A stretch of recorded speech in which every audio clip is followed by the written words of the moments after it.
Go over here, gentleman right there.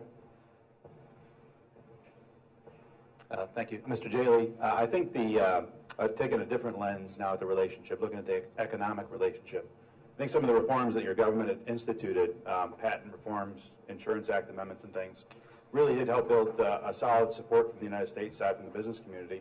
There's a few other reforms that are in motion right now, Insurance Act, banking, retail trade. I wonder if you could talk a little bit about what you see as the possibilities for those areas to open up, which could unlock a new, I think, wave of investment from American companies. See, when I come to these specific areas you're asking a question, I'll only urge you, as far as the reform process is concerned, to keep one broad parameter in mind. The number of people in India who live below the poverty line is still very large. Therefore, India is a democracy which became independent in 1947. And at a time through the 50s and the 60s and the 70s where democracies world over were being toppled through army dictatorships, through other coups, etc., India at least has a distinction, despite being a little less than developing economy at that time, to literally get strengthened in its democratic values with every day that passed. We only had a small aberration in the mid-70s.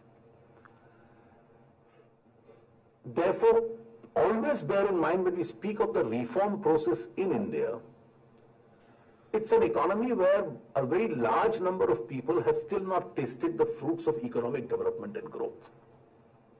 So economic reform in societies like ours is necessary.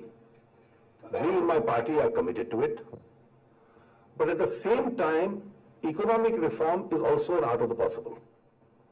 Therefore, to be able to push an economic reform in an Indian society, despite all this, so you're a democracy where reforms at times, because they immediately don't benefit every man, and some perceive it as only beneficial to the few, therefore a resistance picks up. We are a divided democracy in the sense that any government of the day, my government didn't have a majority in the upper house, the present government didn't have a majority in the upper house. And therefore a large amount of cooperation between various parties is required. And therefore economic reforms in India always is an art of the possible. Now from 1991 to 2004, slowly but surely every successive government, and you had three different shades of government. You had the Congress government, you had the United Front government, you had the NDA government, slowly but surely moved in the direction of reforms. Some reforms have slowed down post-2004. So the present government in power, when they were in power from 91 to 96, their speed of reform was far more than what it's been now. I think it will depend a lot on the government-opposition dialogue as to how fast this can happen. The government has not even seriously begun this dialogue. But I can only indicate to you that one important reform came on the last day of the last session of Parliament, which was the pension law in India. Now, the pension law was likely to be defeated at the time of introduction itself, let alone being debated in Parliament, because there was a section which was showing great opposition. The government hadn't done its homework and didn't have the numbers to even introduce the bill. Now, it was at this stage that my party took an impromptu decision on the floor of the House to get up and support the government on the pension bill, and we saved the bill. And now, hopefully, as and when it comes, with or without changes, it may move a little forward. I think India broadly is committed to reforms. The speed of the reform depends on the will of the government of the day on that given day. I can't say in the abstract what is the shape of a particular legislation which will come. Some of these laws that you've spoken about, at least one of them was introduced when we were in power.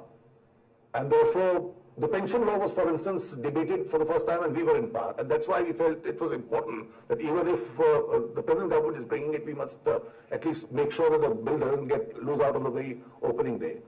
We are a responsible opposition, so we'll judge each one of these steps.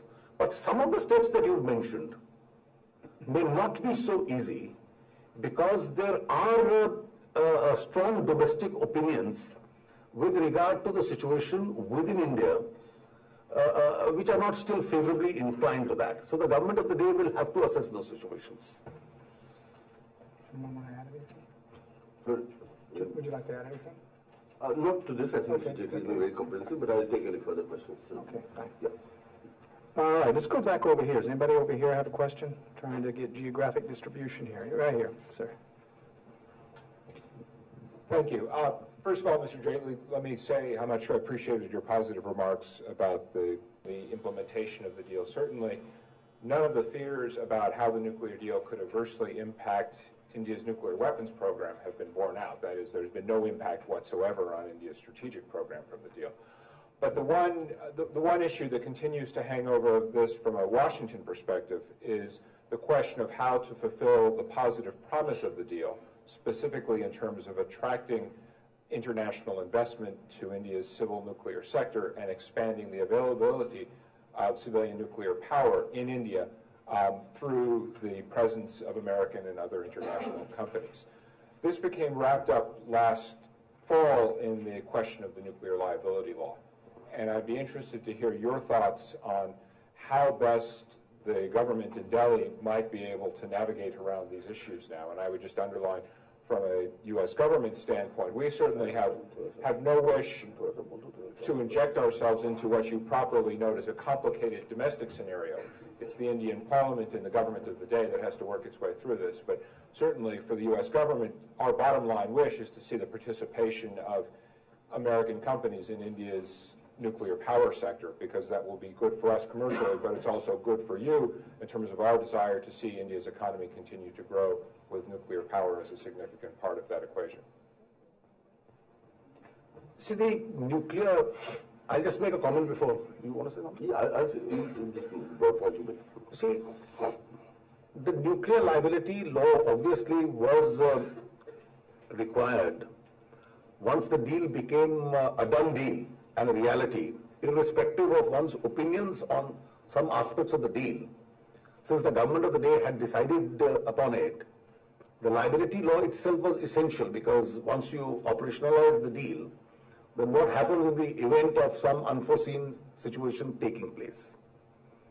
Now, since there was a divided opinion on the deal itself in India, at one stage there was a likelihood of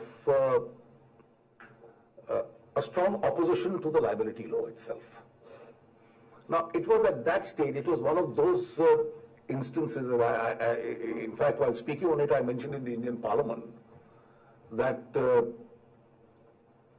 law was introduced as a textbook example of how it should not have been introduced, but the manner in which the discussions between the opposition and the government took place and a consensus legislation came out itself was a good example eventually.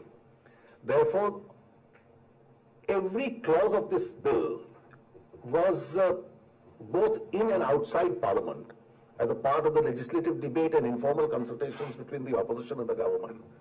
So every word of it was seen through the microscope. In fact, after it was cleared, there were some parties, the left parties, which still did vote against the bill.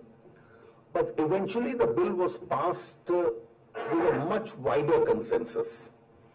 And that's one response to what Sadanand also had asked.